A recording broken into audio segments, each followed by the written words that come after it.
Hello my dear बच्चों, कैसे हैं आप लोग। Welcome to my class. तो देखिए, आज अपन स्टार्ट करने वाले हैं 11th क्लास की ऑर्गेनिक केमिस्ट्री के टॉपिक से। तो देखो, अब मैं पूरा 11th क्लास के ऑर्गेनिक केमिस्ट्री का टॉपिक आपको बताने वाला हूं। तो पहला टॉपिक आप यूज करने वाले हैं, that is isomerism. Isomerism 11th का बहुत इंपॉर्टेंट टॉपिक है। प्लस 12th में जब रिएक्शंस में प्रोडक्ट बनते हैं तो ये आपको बहुत जरूरी पड़ेगा। तो अपन पूरा टॉपिक ही पढ़ेंगे, आज ही नहीं, बहुत सारे लेक्चर्स में पढ़ने वाले हैं। आज देखते हैं कहां तक पहुंच जाते हैं। प्लस मैं आपको बहुत सारे एग्जांपल्स कराऊंगा, कितने टाइप के आइसोमर्स होते हैं वो सब भी बताऊंगा, कैसे कैलकुलेशन करते हैं वो सब बताऊंगा। तो आप चेक करते चलिएगा कि किस तरीके से अपन इसको कैलकुलेट करते हैं और कौन कौन से टाइप के आइसोमर्स होते हैं। तो स्टार्ट करते हैं। मैं हूं आपका दोस्त और आपका टीचर शिवा गुप्ता। तो let's start the isomerism part. देखिए, सबसे पहले बात करते हैं आइसोमर्स की डेफिनेशन की। आइसोमर्स की डेफिनेशन क्या होती है? बेसिकली बच्चों, आपने 10th में जब पढ़ा होगा, 10th में हम लोग पढ़ते हैं कि आइसोमर्स की डेफिनेशन में that is same molecular formula, structure having same molecular formula but they have a different structural formula। ये 10th में डेफिनेशन बताई जाती है जनरली बच्चों को कि कंपाउंड का मॉलिक्यूलर फॉर्मूला सेम है लेकिन स्ट्रक्चर फॉर्मूला कंपाउंड का क्या है, डिफरेंट है। तो वो एक दूसरे के आइसोमर्स है, बिल्कुल सही बात है। लेकिन वो सिर्फ एक ही टाइप के आइसोमर्स होते हैं, that is a structural isomers. यहाँ पर जो हम आइसोमर्स पढ़ते हैं, क्योंकि वहां पर सिर्फ छोटे पार्ट में हम 3 आइसोमर्स को पढ़ लेते हैं। तो मैं आपको थोड़ा सा डेफिनेशन का ट्विस्ट बताता हूँ कि क्या ट्विस्ट होता है आइसोमर्स की डेफिनेशन के। आइसोमर्स की डेफिनेशन बिल्कुल सही पढ़ी है आपने, स्ट्रक्चर्स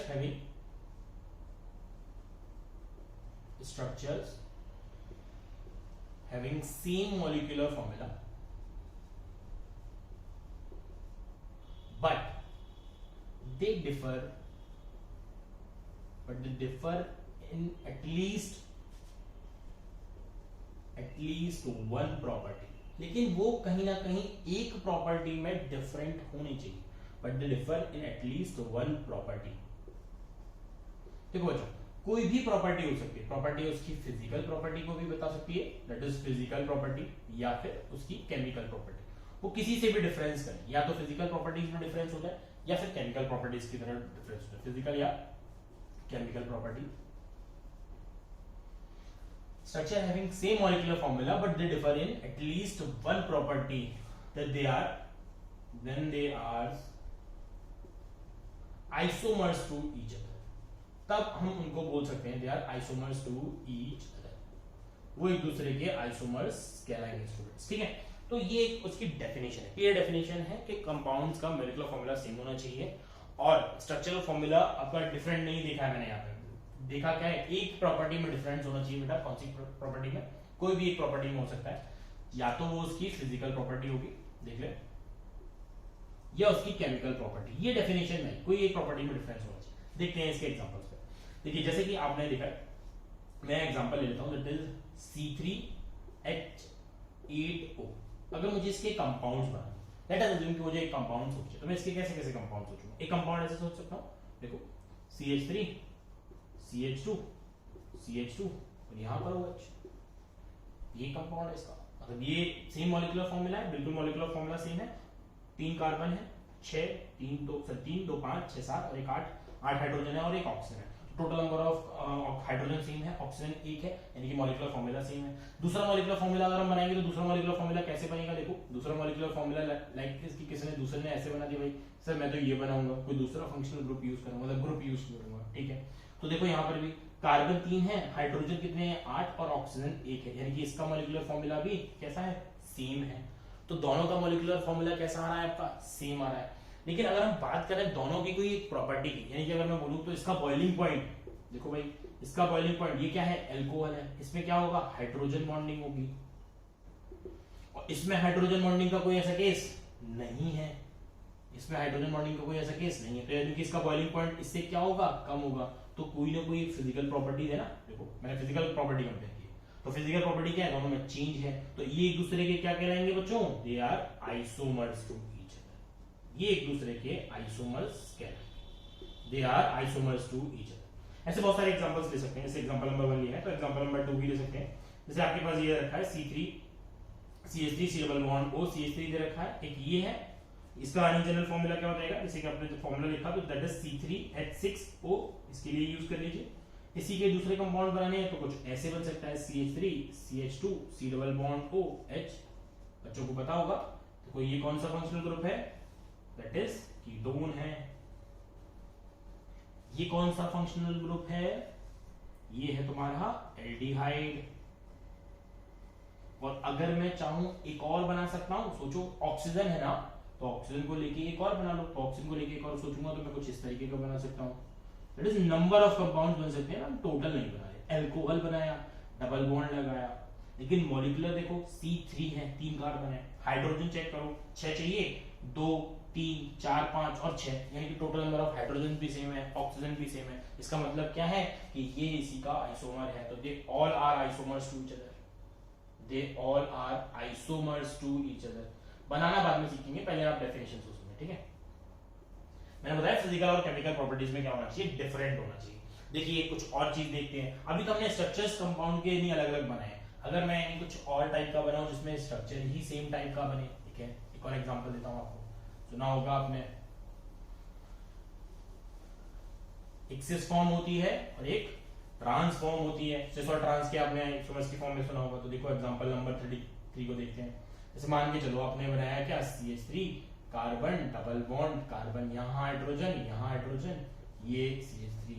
फिर यहाँ ले लिया कार्बन डबल बॉन्ड, यहाँ पर हाइड्रोजन, यहाँ हाइड्रोजन, नीचे CH3 और यहाँ पर नीचे CH3। दोनों सेम साइड पर CH3 आ गए हैं भाई, और दोनों सेम अपोजिट साइड पर भी CH3 आ गए हैं। तो पहचान के देखो भाई इस दोनों में क्या प्रॉपर्टीज डिफरेंट है कि नहीं। कुछ ना कुछ प्रॉपर्टीज तो डिफरेंट होनी चाहिए, मैं बताएंगे किस तरीके से होंगी। देखिए यहाँ पर नंबरिंग है 1 2 3 4, ठीक है, 1 2 3 4, ठीक है। डबल बॉन्ड सेकंड पे, डबल बॉन्ड सेकंड पे, लेकिन चेंज कुछ ना कुछ तो हुआ होगा ना। हमें दिख रहा है कि स्ट्रक्चरल फॉर्मूला मॉलिक्यूल का, मॉलिक्यूलर फॉर्मूला तो सेम है और स्ट्रक्चर भी सेम है, स्ट्रक्चरल फॉर्मूला भी सेम है। तो इसमें कहीं ना कहीं दूसरी प्रॉपर्टीज भी चेंज हुई होंगी। तो that is other properties, that is chemical properties हो सकती हैं चेंज हुई हो, या फिर कुछ और फिजिकल प्रॉपर्टीज चेंज हुई हो। कह सकते हैं उसका मेल्टिंग पॉइंट या बॉइलिंग पॉइंट में चेंज हो। तो पहले कोई दिक्कत नहीं है, लेकिन उसके पहले ही देख लेते हैं। देखो यहाँ CH3 यहाँ है, यहाँ CH3 है, ये CH3 इधर है और ये CH3 है। जब सेम ग्रुप अपोजिट साइड है तो इसको बोलते हैं हम ट्रांसफॉर्म। ये अभी हम आगे पढ़ेंगे, जस्ट मैंने आइडिया दिया है, नाम लिखा है बस। दो सेम ग्रुप डबल बॉन्ड के सेम साइड में होते हैं तो दैट इज कॉल्ड सिस। ये इस तरीके से हम लिख सकते हैं। तो ये दोनों अलग अलग फॉर्म है और they are isomers to each other, एक दूसरे के क्या है, आइसोमर्स। ध्यान रखेंगे, सिर्फ ध्यान रखेंगे, बाकी ऐसा कुछ नहीं कि ये याद रखना होता है, सब कुछ कैलकुलेट करना होता है, ध्यान रखना, ठीक है।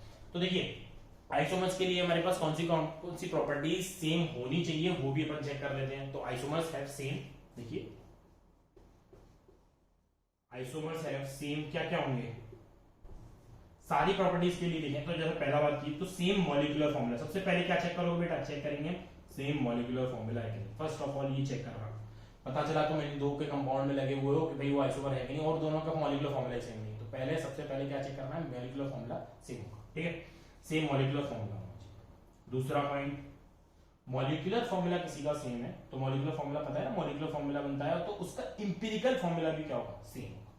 तो मॉलिक्यूलर फॉर्मूला सेम है तो इंपिरिकल फॉर्मूला क्या होगा, सेम होगा भैया, सही है। तो इंपिरिकल फॉर्मूला क्या है, सेम। तीसरा, मॉलिक्यूलर फॉर्मूला सेम है तो भैया मॉलिक्यूलर वेट भी कैसा निकलेगा, तो मॉलिक्यूलर वेट भी सेम ही निकलेगा। सोचिए मैं मॉलिक्यूलर वेट में रिलेट करता जा रहा हूं, मॉलिक्यूलर फॉर्मूले के फॉर्म में लिखा, ठीक है। तो मॉलिक्यूलर वेट भी कैसा होगा, सेम होगा, सही बात है। हाँ।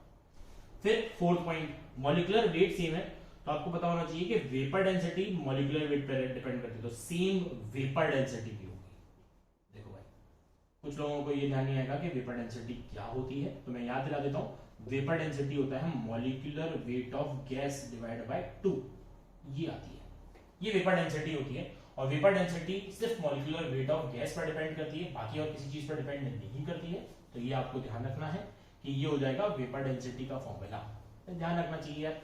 डेंसिटी नहीं है ये ध्यान रखिए, एक तरीके की डेंसिटी नहीं है, ये डेंसिटी का रेशियो होता है, वेपर डेंसिटी, ठीक है। तो वेपर डेंसिटी भी उसकी सेम होगी, मॉलिक्यूलर वेट डिवाइडेड बाय 2, इसी की मॉलिक्यूलर वेट का डिवाइड 2 कर दोगे तो सेम है, ठीक है। और एक फिफ्थ प्रॉपर्टी भी होनी चाहिए, that is same degree of dissociation, that is degree of dissociation. ये बहुत इंपॉर्टेंट होता है बच्चों, डिग्री ऑफ डिसोसिएशन। इसकी जरूरत पड़ती है हमें कि कौन से टाइप के स्ट्रक्चर्स बन सकते हैं किसी फॉर्मूले के, किसी फॉर्म कोई भी फॉर्मूला दे दो और आपको स्ट्रक्चर्स बनाने हैं तो इसके स्ट्रक्चर्स को आप ड्रॉ कर सकते हैं। तो देखिए पहले अपन इसको देख लेते हैं कि ये वाला क्या है। चलिए ये सब नोट कर लीजिएगा, ध्यान रखिएगा। जब भी मैं क्वेश्चंस को कराऊं आप वीडियो को जरूर पॉज करिएगा, देन उसके बाद अपने आप एक बार ट्राई करिएगा और फिर मैं बता दूंगा कि कब आपको ट्राई करना है, कब आपको सीखना है। ठीक है, चलो तो पहला लिखें डिग्री ऑफ डिसोसिएशन के बारे में कि भाई डिग्री ऑफ डिसोसिएशन क्या होता है। ये डिग्री ऑफ डिसोसिएशन कहां काम आएगा, ये पूरे आइसोमर्स को बनाने के काम आता है। तो डिग्री ऑफ डिसोसिएशन पॉइंट लिखेंगे, degree of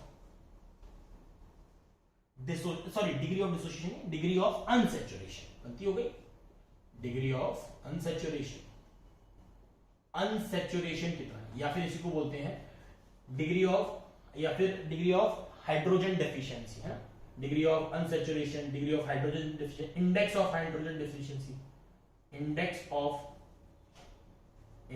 of hydrogen deficiency, कितना हाइड्रोजन में डेफिशिएंसी हुआ है। ठीक है, या डिग्री ऑफ इक्विवेलेंट भी बोलते हैं, मतलब डीओयू भी बोलते हैं, डिग्री ऑफ अनसैचुरेशन भी है, डिग्री ऑफ अनसैचुरेशन और इंडेक्स ऑफ हाइड्रोजन डेफिशिएंसी, इस तरीके से आप इसको यूज कर सकते हैं। तो चलिए चेक कर लेते हैं कि डिग्री ऑफ अनसैचुरेशन क्या होता है, इंडेक्स ऑफ हाइड्रोजन डेफिशिएंसी। देखो डिग्री ऑफ अनसैचुरेशन, अनसैचुरेशन का मतलब होता है कि उसमें कोई pi bond, multiple bonds present होने चाहिए। हमने सुना ना अनसैचुरेटेड कंपाउंड्स होते हैं, सैचुरेटेड कंपाउंड्स होते हैं। अनसैचुरेटेड का मतलब है कि उसमें हाइड्रोजन का कहीं ना कहीं डेफिशिएंसी है और पाई बॉन्ड्स आया है। तो अनसैचुरेशन की डिग्री निकालने के लिए हमें निकालने पड़ते हैं नंबर ऑफ H2 मॉलिक्यूल्स या H2 मोल्स, एक तरीके से कुछ भी बोलो, number of H2 molecule required, number of H2 molecule required to convert an unsaturated compound, कोई भी an organic compound, unsaturated organic compound लिख देता हूं, अच्छा लगेगा, unsaturated organic compound into saturated open chain, खुला वाला ओपन चेन ऑर्गेनिक कंपाउंड। ध्यान रखना सैचुरेटेड होना चाहिए और जो ओपन चेन खुला वाला होता है वो होना चाहिए। सैचुरेटेड ओपन चेन कौन सा होता है, जो तुम्हारे पास एल्कीन होता है, खाली सबसे छोटा मोटा लल्लाराम एल्कीन होता है, इससे छोटा कुछ नहीं होता हमारे पास, है कि नहीं। तो एल्कीन के फॉर्म में कन्वर्ट कर दो तो उसमें कितने हाइड्रोजन मॉलिक्यूल्स लगेंगे, हाइड्रोजन के मॉलिक्यूल्स लगेंगे, कितने मोल्स ऑफ हाइड्रोजन लगेंगे, मोल्स में निकालना चाहो, मॉलिक्यूल लगेंगे, कितने लगेंगे वो देखना है। एग्जांपल देता हूं, बहुत सिंपल तरीका है, फॉर्मूला भी होता है बट हम तरीका याद रखेंगे क्योंकि फॉर्मूला याद नहीं कर सकते। एल्कीन में कन्वर्ट करने के लिए सैचुरेटेड ओपन चेन, तो देखिए कैसे हम डिग्री ऑफ अनसैचुरेशन को निकालते हैं। जैसे एग्जांपल नंबर 1, एल्कीन का जनरल फॉर्मूला क्या होता है बच्चा, CnH2n प्लस, इस फॉर्म में निकाला है। कोई भी कंपाउंड का मुझे क्या दे रखा होगा, मॉलिक्यूलर फॉर्मूला देखा, if molecular formula is given.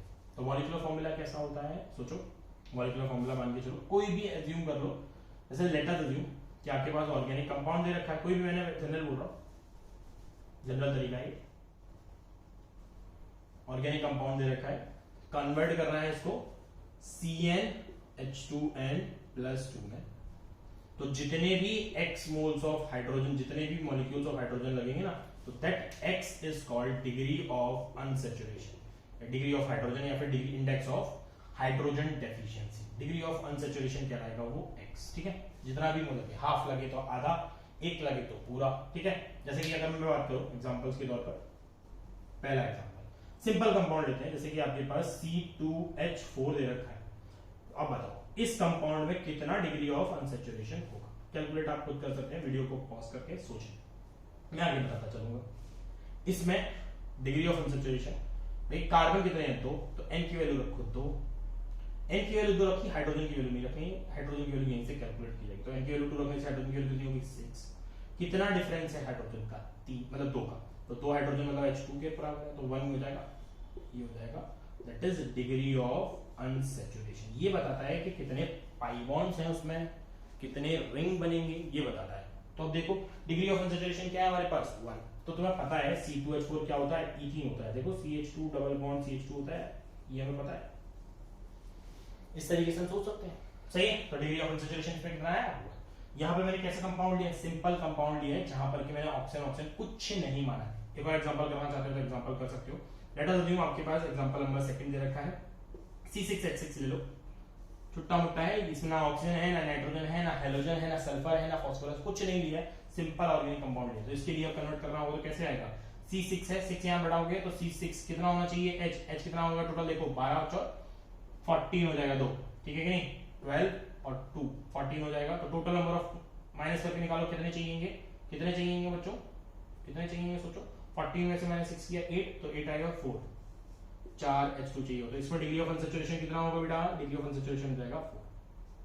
इस तरीके से आपको कैलकुलेट करना होता है, इसी तरीके से आपको कैलकुलेट करना होता है। मेरे को फॉर्मूला गिवन नहीं था, मेरे को सिर्फ मॉलिक्यूलर फॉर्मूला गिवन था, लेकिन स्ट्रक्चर बना के नहीं दिया था, इसीलिए मैं इस तरीके से कैलकुलेट कर रहा हूं, ठीक है। मैं पहले इसको बताऊंगा कि किस तरीके से आपको बिना फॉर्मूले के कैलकुलेट करना है, मैं फॉर्मूला बताऊंगा, ठीक है।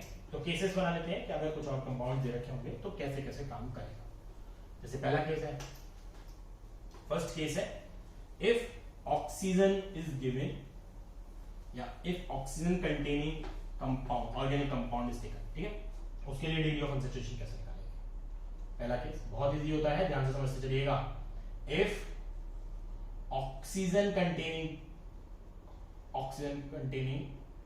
ऑर्गेनिक कंपाउंड इज टेकन, अगर मैं ऑक्सीजन कंटेनिंग ऑर्गेनिक कंपाउंड लेके चलूं तो भाई डिग्री ऑफ अनसैचुरेशन कैसे करना चाहिए। तो मैं क्या बता रहा हूं, कोई भी ऑर्गेनिक कंपाउंड दे रखा होगा उसमें से ऑक्सीजन को हटा देना, कोई फर्क नहीं पड़ता, क्योंकि ऑक्सीजन पर डिपेंड नहीं करता। ऑक्सीजन को हटा दीजिएगा, जो भी कंपाउंड निकल के आए फिर उसको कन्वर्ट करिएगा CnH2n+2 में, और जो भी आपका डिग्री ऑफ अनसैचुरेशन आएगा या degree of index of hydrogen deficiency आएगा वो होगा आपका DOU, ठीक है।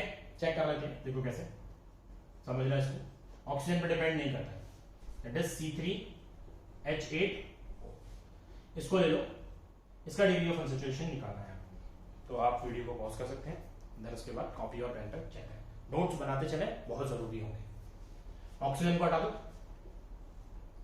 तो क्या बचेगा, C3H8, इसके बाद इसको कहां तक लेके जाना है, C3H8 ही होगा, क्योंकि उसके बाद और कुछ तो डिग्री भाई और है नहीं, तो यानी कि कितना H2 लगाया, 0, तो डिग्री ऑफ अनसैचुरेशन इस कंपाउंड में भी क्या है, डिग्री ऑफ अनसैचुरेशन इस कंपाउंड में कितना है, 0 ही है। हमने अभी कंपाउंड बनाए थे बेटा, याद है कैसे कैसे कंपाउंड बनाए थे, ये डिग्री ऑफ अनसैचुरेशन का मतलब होता है डबल बॉन्ड या फिर रिंग कितनी है उसमें, देखो हाइड्रोजन के लिए 3CH3 CH2 CH2 सब सेटिस्फाइड है पूरा, बिल्कुल एकदम धड़ाधड़ सारे बॉन्ड बने हुए खचाखच, एकदम फिलिंग हो रखी है, देखो पूरा फिलअप है कि नहीं।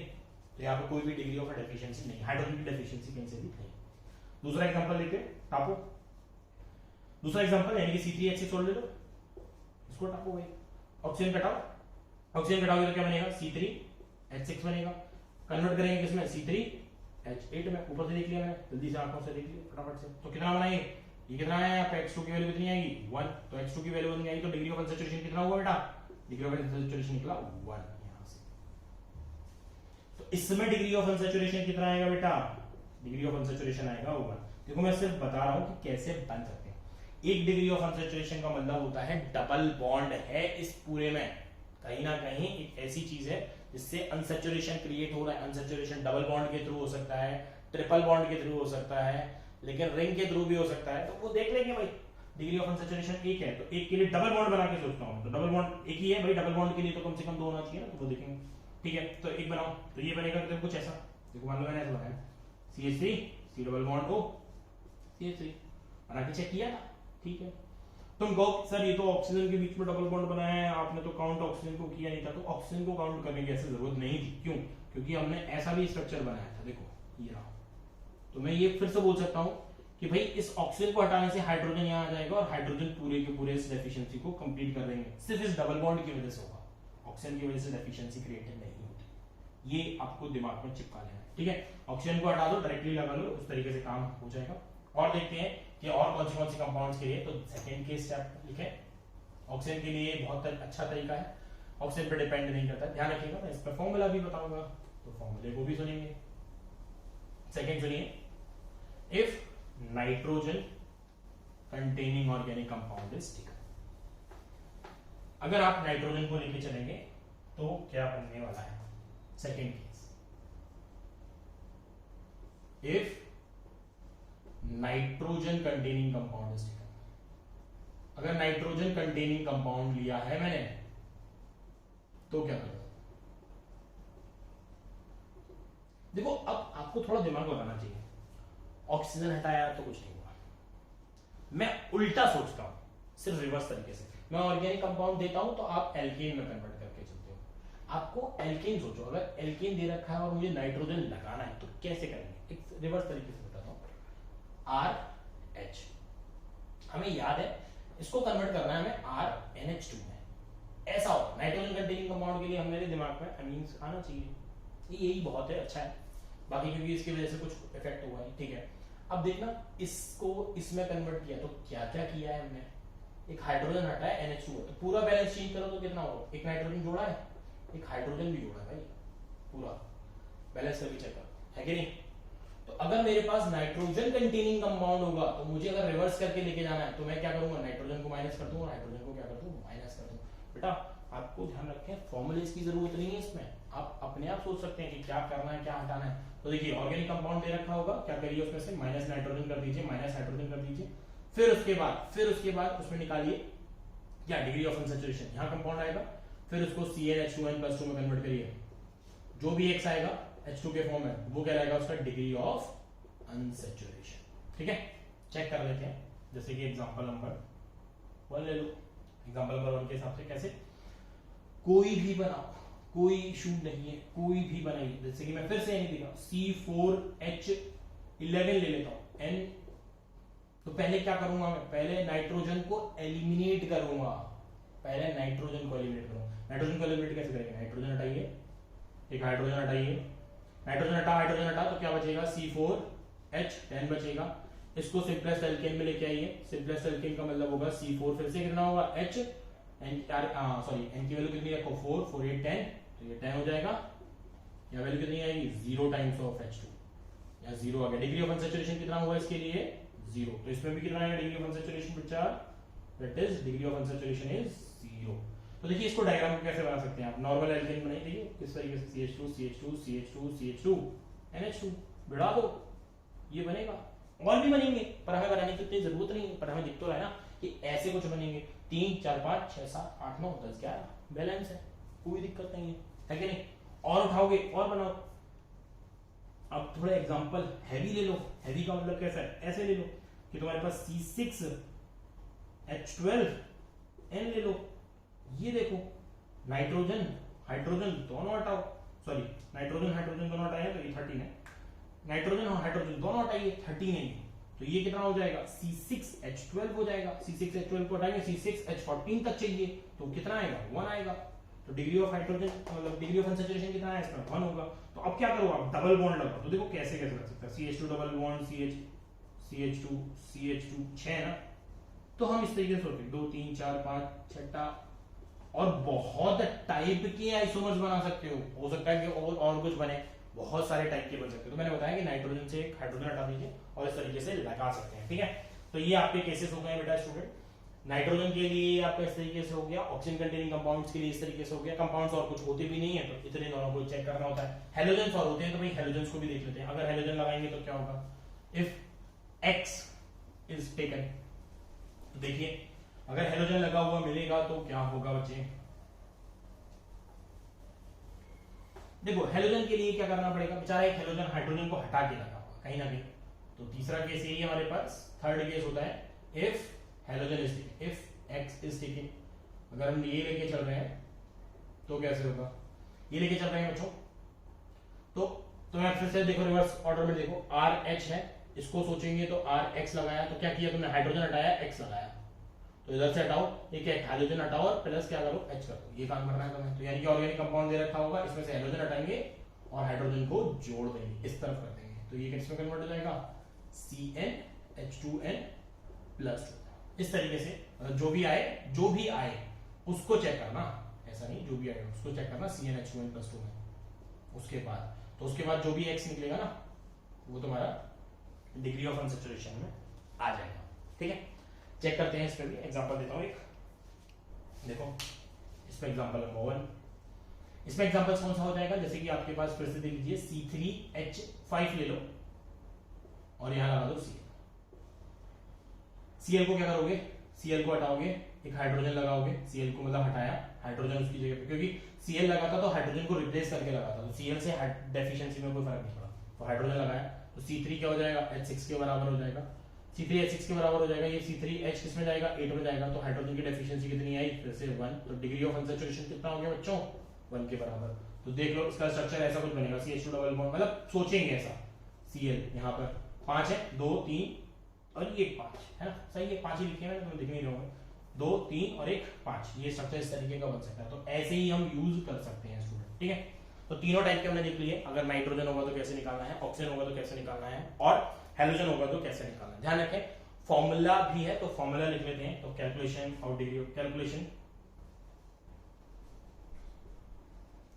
डिग्री ऑफ अनसैचुरेशन निकालने के लिए ये है formula, that is degree of unsaturation is C+1 minus का H plus X minus N divided by 2। लो भैया देखो C प्लस एन जितना भी आपको हाइड्रोजन मतलब कार्बन दे रखा है उसमें प्लस 1 करिए, H plus X minus N divide by 2। मैंने को तो बहुत आराम से याद है इसलिए मैंने इस तरीके से लिख दिया। ये H प्लस एक्स एन क्या लिखे हुए हैं ये समझते हैं। C लिखा हुआ है number of carbon atoms, number of carbon atoms जो आपको दे रखा होगा उसके हिसाब से।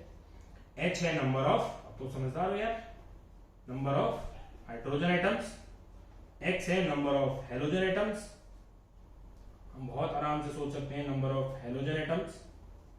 फिर अब दे रखा है नाइट्रोजन के लिए नंबर ऑफ, नंबर लिखनी है बेटा, नंबर ऑफ नाइट्रोजन एटम्स, कितने नाइट्रोजन एटम दे रखे हैं देख लीजिए। ऑक्सीजन नहीं है, ऑक्सीजन इज एब्सेंट, तो यानी कि ऑक्सीजन पर डिपेंड नहीं करता। ये चीज आपको समझ में आ जानी चाहिए, ठीक है स्टूडेंट्स। देखिए या क्लियरली नोट कर लीजिएगा बहुत अच्छे तरीके से, बहुत इजी है क्योंकि डिग्री ऑफ अनसैचुरेशन को स्ट्रक्चर बनाने के लिए यूज करोगे तुम आगे। तो देखो स्ट्रक्चर्स मैंने देखे हैं, स्ट्रक्चर्स कैसे बन रहे हैं, स्ट्रक्चर को यूज करने वाला हूं तो इस तरीके से यूज करेंगे। तो चलिए इसको लिख लिया है, एग्जांपल्स करते हैं इस पे।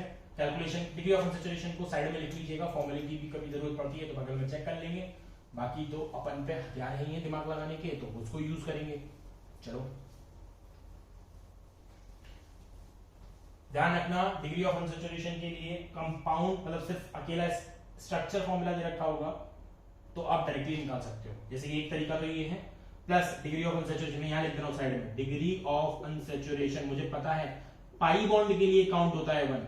पाई बॉन्ड काउंटिंग कैसे करेंगे, count for pi bond as 1 ring के लिए, एक रिंग के लिए 1, इस तरीके से काउंट होता है भैया। इसी तरीके से मतलब कि एक रिंग बन रही है तो उसका पाई मतलब डबल बॉन्ड इक्विवेलेंट कितना आएगा, एक पाई बॉन्ड है तो उसका डबल बॉन्ड कितना होगा, एक। खुद सोचो डबल बॉन्ड लगा हुआ है उसको तोड़ के मैं क्या करूंगा, ओपन चेन बनाऊंगा तो 2 हाइड्रोजन लगाऊंगा कि नहीं। हाँ, एक रिंग बनी हुई है पूरी जोड़ के, उसको तोड़ूंगा, उस रिंग को जुड़ी हुई को तोड़ूंगा तो उसको खोल दूंगा, ओपन चेन चाहिए तो उसके लिए भी डबल बॉन्ड इक्विवेलेंट क्या चाहिए, दोनों जगह हाइड्रोजन लगाने पड़ेंगे तो उसके लिए भी कितना चाहिएगा, एक।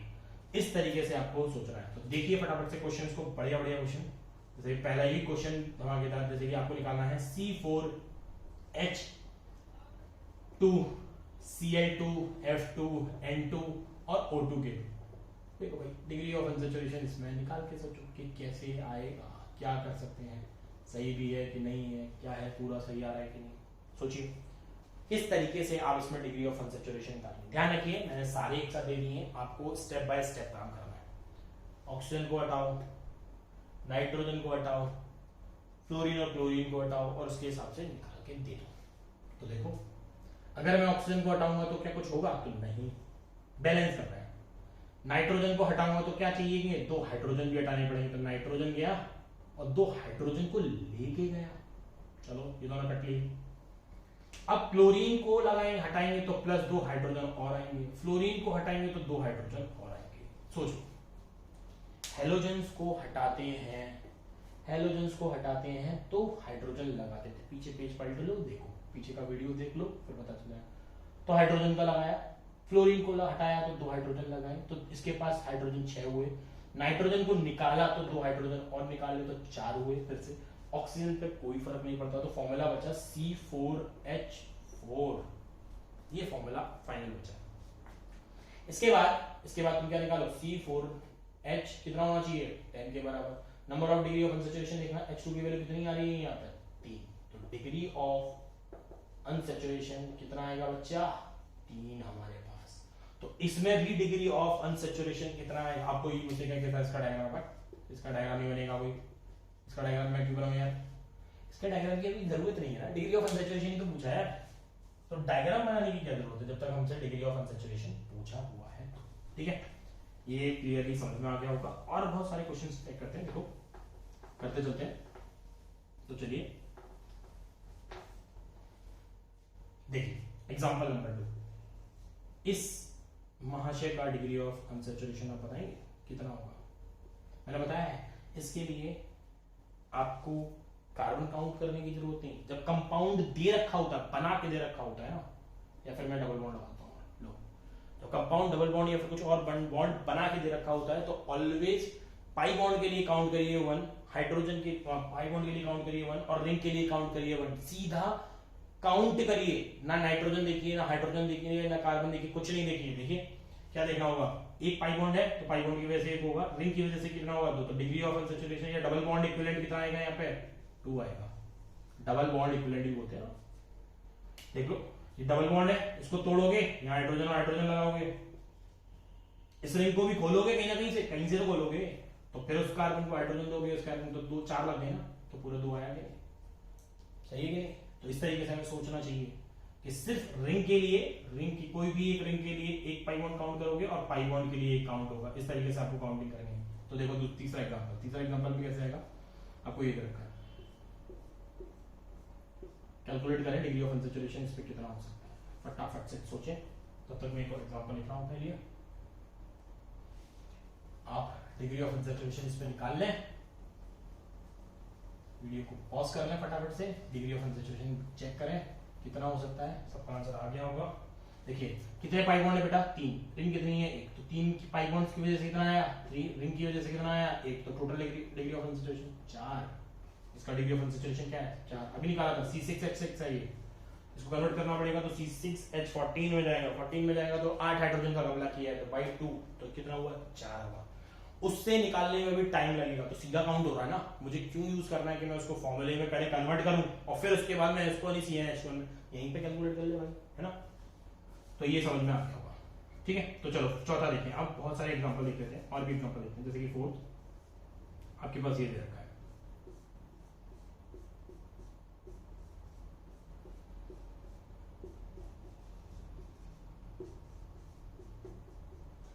चलिए आप इतने में ही निकाल दीजिए कि कितना आने वाला है बस, ठीक है।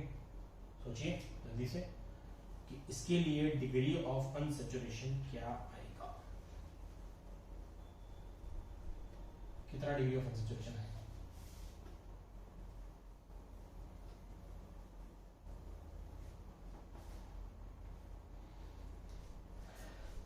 ढंग से निकालो, जल्दी से सोच लो कि डिग्री ऑफ अनसैचुरेशन इसके लिए कैसे सोच सकते। देखो चलो देखो कितने पाई बॉन्ड्स, 1 2 3 4 5 और एक पाई बॉन्ड यहां भी है बेटा, यहाँ ऑक्सीजन हाइड्रोजन कुछ भी काउंट नहीं करना है, दिमाग में को जो जोर डालना थोड़ा सा, 3 4 5 मैं काउंट कर रहा हूँ 1 2 3 4 5 6, ये वाला पाई बॉन्ड मैंने काउंट कर लिया, 7 और ये वाला भी पाई बॉन्ड मैंने काउंट कर लिया। क्या मुझे इस नाइट्रोजन से फर्क पड़ेगा? नहीं, क्योंकि मैं इसके पाई बॉन्ड तो काउंट कर रहा हूँ अपने हाथ से, आंखों से।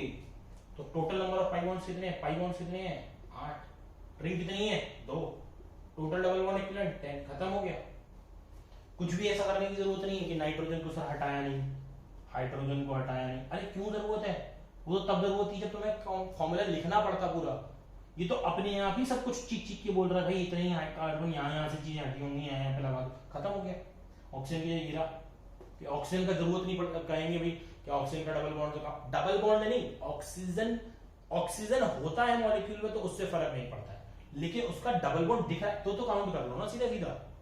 ऑक्सीजन जब किसी मॉलिक्यूलर फॉर्म में लिखा होता है ना, तब मैं ऑक्सीजन को हटाता हूं, क्योंकि मैं वो डबल बॉन्ड को किसी कार्बन और कार्बन के बीच में यूज कर दूंगा। लेकिन यहाँ तो मुझे साफ साफ दिख रहा है ना कि उन्होंने यहीं पे यूज किया था। एग्जांपल आप देख लीजिए, जब ऑक्सीजन का एग्जांपल लिखाया था ना, तो मैंने ऑक्सीजन के बीच में भी लगाया था, कार्बन कार्बन के बीच में भी लगाया था। उस तरीके से आप सोच सकते हैं, बिल्कुल उसी तरीके से ही आपको सोचना चाहिए, ठीक है। फिफ्थ देखिए, और एग्जांपल में बता रहा हूं इस पर, फिफ्थ एग्जांपल्स के लिए कौन सा होगा, जैसे इसकी तरीके से बनाया है तो और भी बहुत सारे बना सकते हैं आप। जैसे कि एक और एक बड़ा सा डायग्राम बना लेते हैं थोड़ा सा,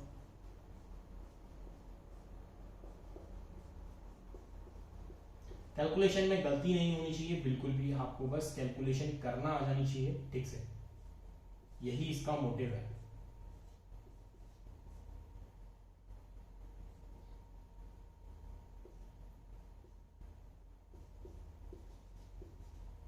CN लगा दो। अब देखो CN तुम्हें ना ट्रिपल बॉन्ड पता होना चाहिए, C triple bond N, bond line structure से सिंपल स्ट्रक्चर आपको देखने चाहिए। एल्डिहाइड लगा सकते हो,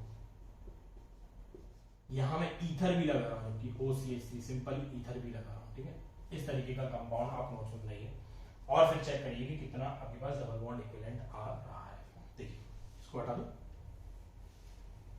ध्यान रखिएगा जब स्ट्रक्चर पूरा बना के दिया जाता है तो सिग्मा सॉरी पाई और रिंग्स को काउंट किया जाए, सबसे ज्यादा बेस्ट तरीका वही है।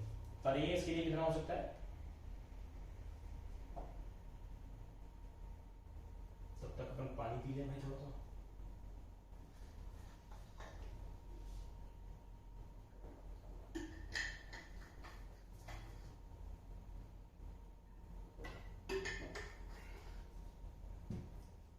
बना लिया हुआ स्टूडेंट्स। देखो अगर दो है तो यहाँ पे काउंटिंग पहले करना चालू करें, यहाँ से देखो 1 2 3 और बीच का रेट 4। तो आप क्या करो ना, आधे आधे पार्ट का कर लो, बेटर रहेगा। आधे आधे पार्ट का मतलब 4 इसमें ऐसा बड़ा लिखो, 1 2 रिंग 3 4 5 6, क्योंकि ये डबल बॉन्ड भी है। देखो 1 2 3 4 5 और रिंग का 6, इस पूरे पार्ट का 6 आ रहा है, मतलब 6 और 4 10 हो गया, ऊपर के खत्म हो गए। 7वां इस रिंग का और 8वां, मतलब यहां तक का 8, 6 4 10 सॉरी सॉरी सॉरी 2 यहाँ पे 6 4 10 और 2 12, टोटल अभी 12 हुआ है।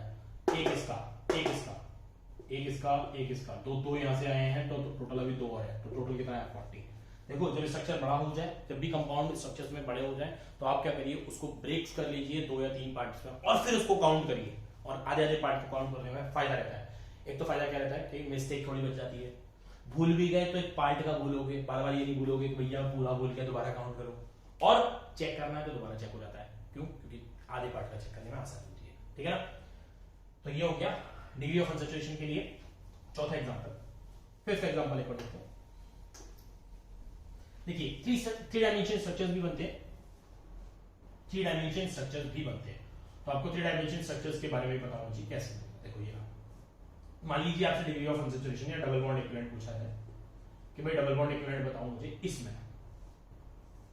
ये नीट में आता है क्वेश्चन, इस तरीके का क्वेश्चन आ जाता है कभी कभी। इस क्यूबेन में बताइए कि डिग्री ऑफ अनसैचुरेशन इस स्ट्रक्चर में कितना हो। ध्यान रखिए सब जगह कार्बन ही है, हर जगह कार्बन है, यहाँ पर कार्बन है, यहाँ कार्बन है, ये सब कार्बन है और हाइड्रोजन से मिला हुआ है। ऑलरेडी 3 बॉन्ड बना चुका है तो एक हाइड्रोजन ही होगा।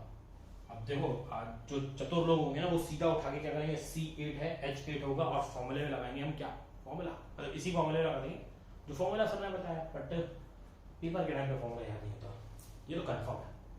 पेपर के टाइम पे ना स्ट्रक्चर लिखेगा फिर लगेगा यार अब तो चीजें बैठ के काउंट ही कर लेता हूँ कितना आएगा। काउंट भी कर सकते हो, C8 H8 है, बहुत अच्छी बात है। पहला तरीका तो हमारे पास है ही है क्या कि C8 H8 है ये, ठीक है। लो हाइड्रोजन यहाँ एक ही है, 3 तो कार्बन के बॉन्ड है सब पे ही है, कॉर्नर पे कार्बन लगाओ तो C8 H2 होगा, कन्वर्ट होगा तो C8 H18 में जाएगा तो 5 आएंगे H2 के हिसाब से। डबल बॉन्ड इक्विवेलेंट कितना आएगा degree of unsaturation, that is comes to 5। ये है सस्ता तरीका, मतलब इजी वे में निकालने का तरीका है C8 H8, है ना। दूसरा तरीका कि हम इसको समझें कैसे, तो इसके लिए एक होता है फॉर्मूला, फॉर्मूला भी होता है। फॉर्मूला क्या होता है इस 3 डायमेंशन स्ट्रक्चर्स के लिए, for 3D structure, 3D structures के लिए डिग्री ऑफ अनसैचुरेशन या फिर double bond equivalent, double bond equivalent ये बराबर होता है आपका n-1 where n is the number of faces. कितने फेस हैं इसमें, तो भैया सबको पता है 6 फेस हैं इसमें, क्योंकि में 6 फेस होते हैं तो 6 - 1 कितना हो जाएगा 5। ऐसे निकाल सकते हो आप आसानी से, नंबर ऑफ फेसेस -1 कर दो तो आपके पास डिग्री ऑफ अनसैचुरेशन उस केस के लिए आ जाएंगे, ठीक है। एक तो ये बहुत अच्छा तरीका है कि डिग्री ऑफ अनसैचुरेशन आप नंबर ऑफ फेसेस के थ्रू निकालें, तो ये तरीका यूज करें, ये भी तरीका यूज कर सकते हैं। दोनों जो आपको बेस्ट ये याद आ जाए वो बढ़िया है, ठीक है। मैं एक और अच्छे से ऊपर करके बताता हूँ कि बच्चों को देखो 3 डायमेंशन में कैसे ज्योमेट्रीज ऑब्जर्व कर सकते हो थोड़ी सी, कि हमने कैसे 5 निकाला होगा। सोचो जितने बॉन्ड तोड़ोगे उतने ही हाइड्रोजन तोड़ बताने हैं इसको, और उतने ही हाइड्रोजन इसमें अंदर लगाते चलने हैं। तो देखो कैसे कैसे काम कर रहा हूँ। मैंने पहले क्या किया, मैंने इसके ये कॉर्नर वाला बॉन्ड तोड़ा, इस वाला बॉन्ड तोड़ा, ये वाला बॉन्ड तोड़ा, कोई भी बॉन्ड तोड़ दो, चाहे आपको ये लग रहा है तो ये वाला अच्छा नहीं है तो आप क्या करो ना, सामने के बॉन्ड तोड़ दो, सामने वाले ये वाला बॉन्ड तोड़ दो, ये वाला बॉन्ड तोड़ दो और इन पे लगाओ हाइड्रोजन। मैं यहीं पे गायब कर देता हूँ, है ना, रिकॉर्ड हो रहा है। तो ये तो हमें सब कुछ बना ही चुके हो तुम, तो ये पीछे का भी दिखेगा। ये हटा दिया, ये वाला बॉन्ड हटा दिया, है कि नहीं, खाली हो गया ये कार्बन। यहाँ हाइड्रोजन, यहाँ हाइड्रोजन, यहाँ हाइड्रोजन, यहाँ हाइड्रोजन एक्स्ट्रा प्रोवाइड किए ही मैंने, इसके पास पहले से तो थे ही भाई। तो कितने लग गए, 2 लग गए, 2 डबल बॉन्ड इक्विवेलेंट तो यहाँ पे चूज गया ये, 2 वैल्यू यहाँ पे पहले लग चुकी है इसमें। 5 देखो कैसे, इस पूरे बॉक्स को मैंने एक तरफ से काटा, आगे से करना है, खोल दो, खोल दो इसको, खोलोगे तो ऐसे ही मिल जाएगी, फ्लैट कर दो इसको, इस बॉक्स को फ्लैट कर दीजिए। यहाँ पर इन जगह पर हाइड्रोजन आपने, सॉरी इन जगह पे हाइड्रोजन आपने अलग अलग लगाए हैं, इन जगह पे हाइड्रोजन आपने भी लगाए हैं, इन जगह पे हाइड्रोजन लगाए। खोलो इनको बेटा, क्या करो, एक जगह इसको खोलो, इसको भी खोल दो, 2 और खोलो, चाहो तो तीसरा भी खोल दो, पूरा खोल जाएगा, या फिर एक एक करके खोल लो तब भी खुल जाएगा। तो 3 लेंगे, 1 2 3, फ्लैट 2 डायमेंशन बन गया। तो अब डिग्री ऑफ अनसैचुरेशन इसके इसके लिए कितना है, 3 और लग गया। तो टोटल कितना हो गया, 3 ये 2 ये, तो टोटल कितना है हमारे पास 5। ये है मेंटोस जिंदगी। जिसको थोड़ा ऑब्जर्वेशन वाला पार्ट होना है, वो आप 3 डायमेंशन ज्योमेट्री के थ्रू भी देख सकते हो कि ऑब्जर्वेशन हमने कैसे ली है, ठीक है। तो ये डिग्री ऑफ अनसैचुरेशन के तरीके हो गए। एक क्वेश्चन मैं आपको होमवर्क में देता हूं घर के लिए कि भैया आप कर सकते हैं, डिग्री ऑफ अनसैचुरेशन कितना आएगा, और उसको मुझे कमेंट सेक्शन में बताइएगा उसका आंसर आपका कितना आ रहा है। इजी है, 3 डायमेंशन के लिए है, बट इजी है। तो मैं 2 एग्जांपल्स के फॉर्म में दे देता हूँ। एग्जांपल नंबर लिख के देता हूँ, जैसे 6 है, एग्जांपल नंबर 6 बोल देते हैं। तो एक ये है हमारे पास, कुछ इस तरीके से 3 डायमेंशन आप बना लीजिए, इस तरीके से आप 3 डायमेंशन को बनाइए, ठीक है। तो ये है 3 डायमेंशन ज्योमेट्री भैया। पीछे की तरफ होगी इसके, ये इधर, आगे इधर, ऐसे इधर, और ये इधर जोड़ दो, बस। एक तो ये है, तो छठा हो गया। और एग्जांपल नंबर 7 का आंसर भी आप बता ही दीजिएगा, बहुत ही इजी है, कुछ ऐसा खास है नहीं। चेक करिएगा कि आपके हाइड्रोजन की डेफिशिएंसी कितनी आ रही है। तो ये है CH2 पॉजिटिव चार्ज के लिए कैसे बनाएंगे, ठीक है। तो ये मैंने आपको क्वेश्चन दे दिए डिग्री ऑफ अनसैचुरेशन के। फिर देखिए आज एक छोटा सा टॉपिक अभी कवर किया है। दूसरा है आपके टाइप ऑफ आइसोमेरिज्म, क्योंकि ये बहुत जरूरी होता है कैलकुलेशन करने के लिए कि डिग्री ऑफ अनसैचुरेशन कैसे निकालते हैं। हर क्वेश्चन में हमें मॉलिक्यूलर फॉर्मूला दे रखा होता है, सबसे पहले हमें डिग्री ऑफ अनसैचुरेशन चेक करना होता है कि हम डिग्री ऑफ अनसैचुरेशन से कितने टाइप के स्ट्रक्चर्स बनाते हैं, ठीक है। मैं आपको ध्यान दिलाऊंगा कि जनरली डिग्री ऑफ अनसैचुरेशन अगर 4 होता है तो बेंजीन का टाइप स्ट्रक्चर, ये मैंने ऐसे बोल दिया, सिर्फ ऐसे ही बोल दिया, ठीक है। तो वो भी चेक करते हैं। अब बात करते हैं टाइप्स ऑफ आइसोमर्स के, कितने टाइप्स के आइसोमर्स होते हैं। तो देखिए टाइप्स ऑफ आइसोमर्स, ये टेबल ही बहुत काम की बन जाएगी। आइसोमर्स के टाइप्स देखो, बचपन में क्या यार, अभी 1 साल पहले तो पढ़े थे वैसे तो, 10th में ही पढ़े थे कि आइसोमर्स होते हैं जिसमें सेम मॉलिक्यूलर फॉर्मूला होता है और सेम डिफरेंट स्ट्रक्चर फॉर्मूला होता है, तो वो होते हैं हमारे, that is called structural isomers.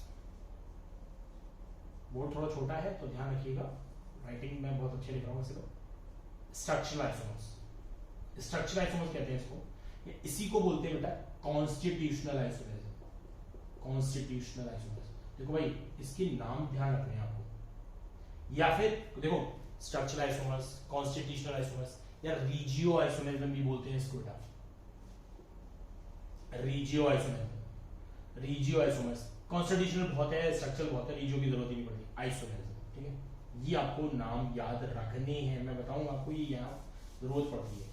अब मैं इसका थोड़ा सा यहीं पे इंस्ट्रक्शन देख दूं भैया, ये वो है जिसको हम आंखों से देख के पहचान सकते हैं, आंखों से देख के, मतलब कि सेम तो मॉलिक्यूलर फॉर्मूला होता है इन केसेस में, मॉलिक्यूलर फॉर्मूला तो सब में सेम होता है, ये तो डेफिनेशन, सेम मॉलिक्यूलर फॉर्मूला पहली चीज, और सेम ही क्या होगा इसमें, सेम सॉरी डिफरेंट क्या होगा इसमें, डिफरेंट स्ट्रक्चर फॉर्मूला। तो जैसे ही स्ट्रक्चर फॉर्मूला चेंज होगा ना तुम बता दो, ये देखो स्ट्रक्चर फॉर्मूला चेंज हो गया, तो वो चीज है। तो ये हमें ऑब्जर्वेशन मतलब हमने से पता चल जाता है कि हाँ स्ट्रक्चर फॉर्मूला क्या हो गया, चेंज हो गया, तो वो आपके स्ट्रक्चर आइसोमर्स कहलाते हैं। कितने टाइप के स्ट्रक्चर आइसोमर्स होते हैं वो भी चेक कर लेते हैं। तो स्ट्रक्चर आइसोमर्स कुछ 6 टाइप के हैं ललुआ से। पहला है चेन आइसोमेरिज्म, चेन या स्ट्रक्चर आइसोमेरिज्म जो स्केलेटन कहलाता है, चेन आइसोमेरिज्म। दूसरा है पोजीशन आइसोमेरिज्म। तीसरा है फंक्शनल आइसोमेरिज्म, फंक्शनल आइसोमर्स। चौथा होता है बच्चों मेटामेरिज्म। देखो आपने 3 तो पढ़े होंगे, मैं मानता हूं कि 3 तो बच्चे पढ़ते हैं थोड़ा थोड़ा, मेटामेरिज्म नहीं पढ़े होते हैं। फिफ्थ होता है आपका रिंग चेन आइसोमेरिज्म। लास्ट होता है टॉटोमेरिज्म। टॉटोमेरिज्म के और भी नाम होते हैं लेकिन यहाँ लिख रहा हूँ, बाद में लिख के बताऊंगा। टॉटोमेरिज्म, क्रिप्टोमेरिज्म, ये बहुत सारे नाम होते हैं तो उसकी लिखने की भी यहाँ पे जरूरत नहीं पड़ रही है मुझे। तो टॉटोमेरिज्म, ठीक है, ध्यान रखिएगा। Molecular formula same, structural formula different, तो दे आर स्ट्रक्चर आइसोमर। लेकिन जब मॉलिक्यूलर फॉर्मूला सेम और स्ट्रक्चरल फॉर्मूला भी सेम हो जाएगा तो चीजें बिगड़ जाती हैं दिमाग से भी। तो दूसरा आइसोमर होता है स्टीरियो आइसोमेरिज्म। ये है एक नया चीज, अच्छा स्टीरियो आइसोमेरिज्म जिसमें बिगड़ जाते हैं चीज, स्टीरियो आइसोमेरिज्म, ठीक है। इसी को बोलते हैं जिसमें 3D आइसोमेरिज्म, इसी को बोलते हैं 3D आइसोमेरिज्म। इसके लिए बेटा आइसोमेरिज्म के लिए ना ये आपको ध्यान रखना है ना बहुत अच्छे से, वहां मॉलिक्यूलर सेम मॉलिक्यूलर फॉर्मूला तो होता ही है, इनके लिए स्ट्रक्चर फॉर्मूला भी सेम होना चाहिए, सेम स्ट्रक्चर फॉर्मूला। ध्यान है ना, अभी मैंने दिखाया था सिस और ट्रांस बनाए थे मैंने, उन दोनों में स्ट्रक्चर फॉर्मूला क्या था, सेम था। दोनों का स्ट्रक्चर फॉर्मूला क्या था, सेम था। कुछ प्रॉपर्टी चेंज हुई थी जिसकी वजह से वो आइसोमर्स थे। तो same molecular formula, same structure formula होना चाहिए। डिफरेंट ओरिएंटेशन इन 3D, डिफरेंट ओरिएंटेशन लिखेगा, डिफरेंट कुछ और प्रॉपर्टी लिखेगी, डिफरेंट ओरिएंटेशन, ओरिएंटेशन या प्रॉपर्टी, कोई प्रॉपर्टी डिफरेंट होगी तब फायदा। देखो ओरिएंटेशन हो सकता है चेंज हो रहा, या कोई प्रॉपर्टी डिफरेंट होगी, कोई दूसरी डिफरेंट प्रॉपर्टी होगी जो चेंज हो रही होगी, तब इस वजह से आइसोमेरिज्म। तो स्टीरियो आइसोमेरिज्म में भी 2 टाइप के होते हैं, मतलब स्टीरियो आइसोमेरिज्म में भी डिफरेंट 2 टाइप के होते हैं, जिसमें कि एक तो बोला जाता है बेटा constitutional configurational isomerism. Configurational isomerism नाम थोड़ा खतरनाक से लगते हैं, ऐसी कोई बोलते हैं हम सिस ट्रांस या ज्योमेट्रिकल, फिर और भी टाइप के मैं आगे बताता हूँ। इसको तो कॉन्फिगरेशनल आइसोमेरिज्म बोलते हैं। दूसरा होता है हमारे पास conformational isomerism, that is conformational isomerism, सही है।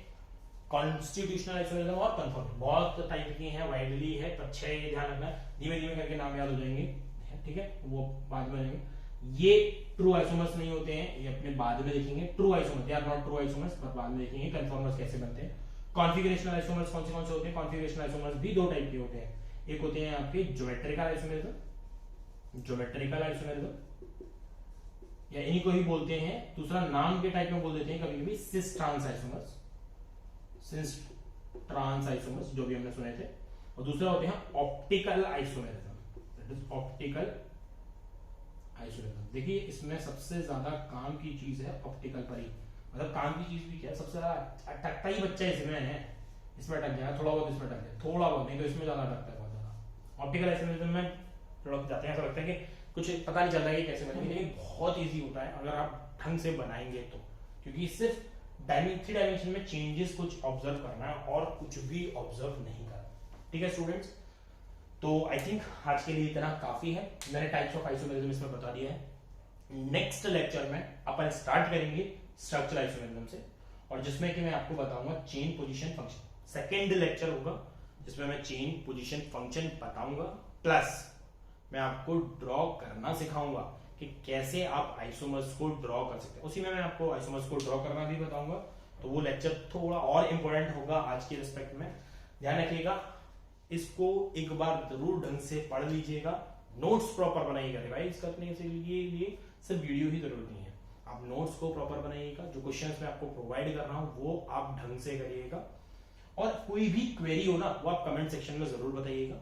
टेलीग्राम पे मैं इसके लिए एक और डीबीपी बना दूंगा डिग्री ऑफ अनसैचुरेशन के लिए, थोड़ा बहुत आपका जो भी आइसोमर्स होंगे उसके लिए। लास्ट डीबीपी के सॉल्यूशंस आपको टेलीग्राम चैनल पर मिल जाएंगे, डिस्क्रिप्शन में भी उसके मिल जाएंगे आपको सॉल्यूशंस, तो फिर वो भी आप सब बता दीजिएगा। कोई और टॉपिक हो इसके रिलेटेड में आप इसका फीडबैक जरूर दीजिएगा कि किस तरीके के वीडियो है, कंटेंट किस तरीके का है, तो वो भी आप जरूर बताइएगा।